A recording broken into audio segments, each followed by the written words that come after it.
to today's Talk Business and Politics Daily. I'm Roby Bright, joined by John Brummett of the Arkansas Democrat Gazette. Good to see you, my friend. Always a pleasure. Let's begin with the passing of Barbara Bush, former First Lady, former First Mother. It was a respectful, civil weekend of accolades and good memories, and nobody got into Twitter wars over Barbara Bush. It harkened back to a day and age when things were a little more friendly, a little more civil. Did you see the lovely group photo?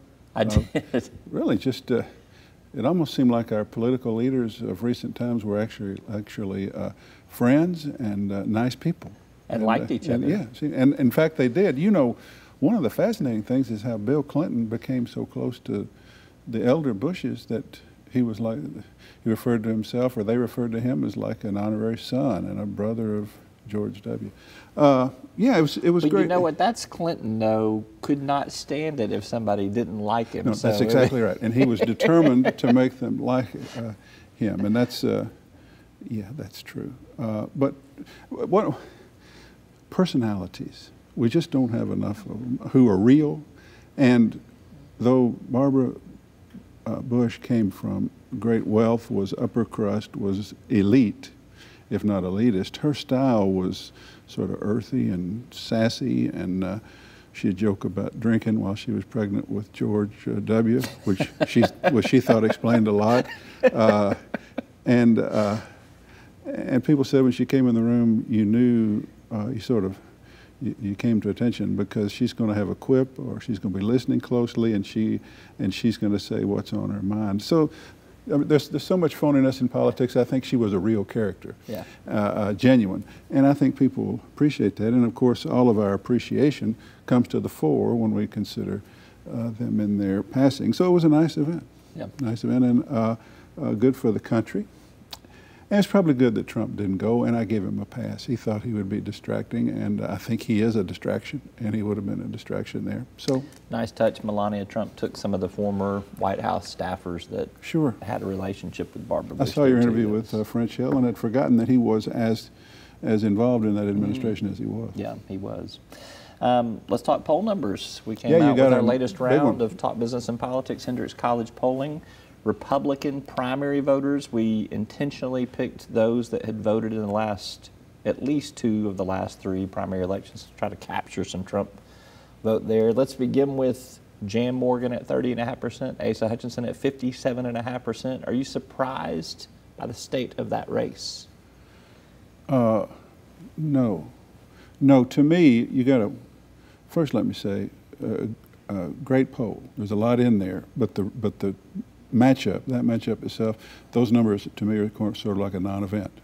They're just, well, that's where they are. It's just, okay, you would expected that. It doesn't change anything that you, how many, before I get into that, how many calls did you have to make to screen out nearly 700? 676. 200 two-time Republican. Do you know? I mean, that's several thousand. That's a significant, and it's a great service because as you roll out this week, a lot of your information, your crosstabs, your demographics, your views on other issues, those things are going to be very interesting to people and very instructive.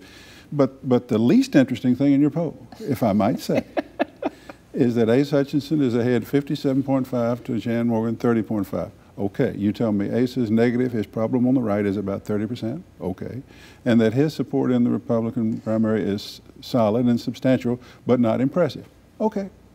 Didn't we know that before? But you asked the question because if it had been 55-45, everybody would be if it had been 55-45, I said we're going to 70-15, everybody would have been. Oh. No, I'm not criticizing you asking the question, and I'm praising you for your poll. I'm just telling you, if you had said, give me the biggest blah result you can get, I would have probably written 50. I wouldn't have had the 5. I'd say, well, something like 57-30. That would just tell us what we already know. But we're going to get to some other things about the poll, and they're going to show. I guess you're going to ask further questions because you've got a new finding about Trump. You can speak out of turn, do whatever you want to do. Well, no, you ask me what you want to ask me, but that's the rest of the poll. I will just say this: suggests that Jan Morgan's numbers could be better, and should be better if she were better known and financed, because more Republicans generally see issues her way than his, it seems to me, except on one, the private option. And I'll stop there. And what would you like to... Let's go to the private option and talk about that. Good. 41.5% support, 25.5% oppose, a third don't know. I actually got an email from a reader about that, and I would say that might be also categorized as unsure, or I'm not sure how I'm supposed to feel about that. Doesn't necessarily mean that they don't know, they just didn't have an opinion. Well, it also includes a great number of people out there who have no idea what you're talking about. And that's possible because, as well. Because state policies are not universally understood or known. But anyway, go ahead. What about Still, it? Oh, that number. Republicans having an amount of support. This is it's almost what we see at the national level with Republicans co-opting Donald Trump, even though they opposed him in the primary. The private option, Arkansas Works, is now a Republican program because Asa Hutchinson has rebranded it. True? Yes. False? Yes. I guess that's in part what's happened. Those numbers, 41%. Now these are, let's be clear, of the third of the state's voters, third plus, who are identified and filtered out as likely Republican voters. You've got your independents who are about as many, and you have Democrats who are a little less. Of that subset, these are very conservative people. And as you roll out additional information from your poll later in the week that I will try not to talk about, because I've had the pleasure of seeing that, of this subset, very conservative, and let me say this way, an Obamacare program is accepted by a plurality of that very conservative subset. Make no mistake, Arkansas Works is the old named private option. It is Medicaid expansion, Medicaid, and it is a key element of Obamacare. And our legislature has passed it narrowly time and again, but this poll shows of this very conservative subset, the people you would think would be opposed to the very concept, it now has 41% support and only 25% who say they're against it, which tells me, well, it tells me the program may be finally, knock wood, here to stay. I've called it the best policy program I've seen in 30-something years of covering the legislature. It works effectively, it's smart, it takes advantage of money, but does so in a way that that adds some personal, that by privatizing it, that helps everybody. It's a wonderful program, and it's apparently, that 41 may be almost sort of a passive, okay, I'm for it. I wouldn't have done it among these Republicans. I don't love it, but I'm seeing that maybe I'll hold my nose and say maybe it works. Maybe, and ACE's rebranding it is a factor. But here's the irony. If tomorrow Trump and the Congress repeal all of Obamacare, including Medicaid expansion, the vast majority of this subset would celebrate. Mm-hmm. And I think their support would vanish. Right, yeah. I don't think, that's just in Congress, but that's where a lot of Arkansas and American politics is, but especially Arkansas politics. These same Republicans, 41% of whom say, yeah, I like it now, would celebrate the repeal of Obamacare, perhaps or perhaps not, thinking in the forefront of their minds, this does away with this thing I like. Yeah. So that's just part of the curiosity of our current situation. All right, our newest poll number out is approval, disapproval of President Donald Trump among these Republican primary voters. 86% approve, 10% disapprove. 86%. Is there any question in your mind why our Republican office holders do not throw Donald Trump under the bus despite numerous opportunities to do it? I think 86% probably tells you all you need to know. That's almost 9 out of 10. Is it? Almost. 86 is almost 90. Almost. If you use Trump numbers, you round up to a bigger number. You know, you're almost speechless, John. Well, I understand it in a way. Again, this is the subset, Arkansas Republicans. So you have a lot of, you have some element of Trump insurgency in that, but you also have the party regulars who have made their peace with him, and this question was job performance, not his personal approval. Mm-hmm. And if you look at his job performance, even I will say, look, Republicans cut taxes, they deregulate, they put conservatives on the Supreme Court to advance that social agenda, and they get— And the lower courts. And the lower courts, and they get tough on international relations.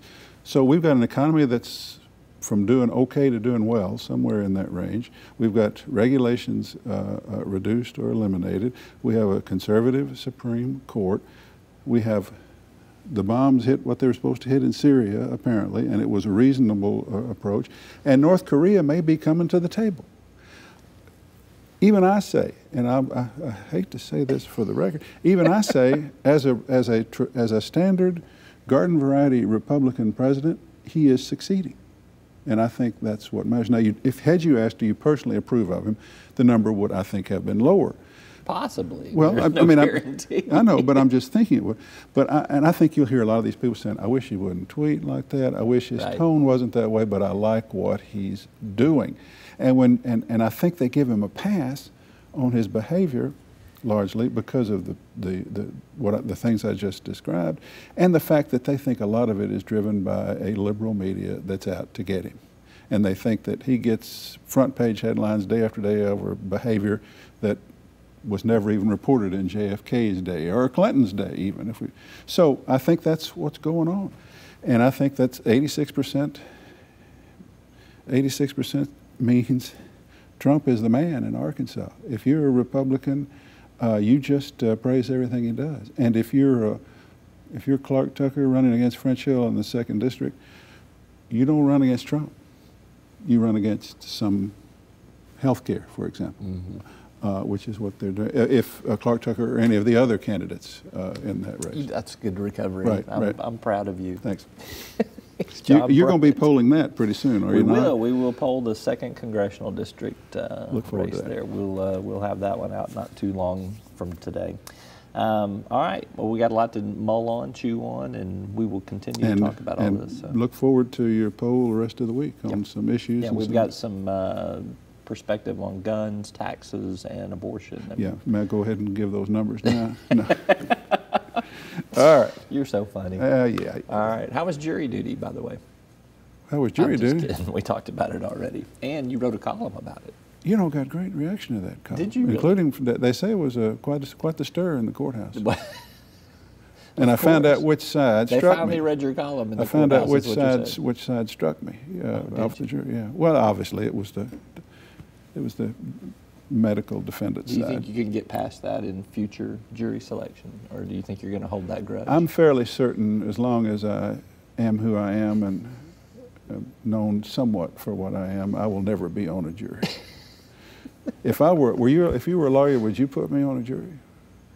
It would depend on the case, wouldn't it? Really a loaded question there. I'm not a lawyer, and I don't know much about jury selection. All right. So I'm going to say, John, I would put you on any jury that I have the opportunity to put you on. Don't believe it for a second. Just because I believe in your independence and your fair-mindedness and intelligence and integrity. How about that? He's being facetious, viewers. That's not true. He's being facetious. Don't hold against him his regard for me. Thank you, John Brummett. All right. My Catch pleasure. this man in the Arkansas Democrat-Gazette regularly. Thank you for tuning in. That's all for today's program. I'm Roby Brock. We'll see you next time. Arkansas Electric Cooperative Corporation provides electric energy across 2/3 of Arkansas. This is an exciting time in our energy history, with incredible progress being made in renewable energy and storage technologies. As our energy portfolio continues to diversify, we'll maintain an all-the-above strategy to provide reliable and affordable electricity. Ever since the first light bulbs were placed in our members' homes, the electric cooperatives have been the solutions provider for our members, and we want to continue that well into the future.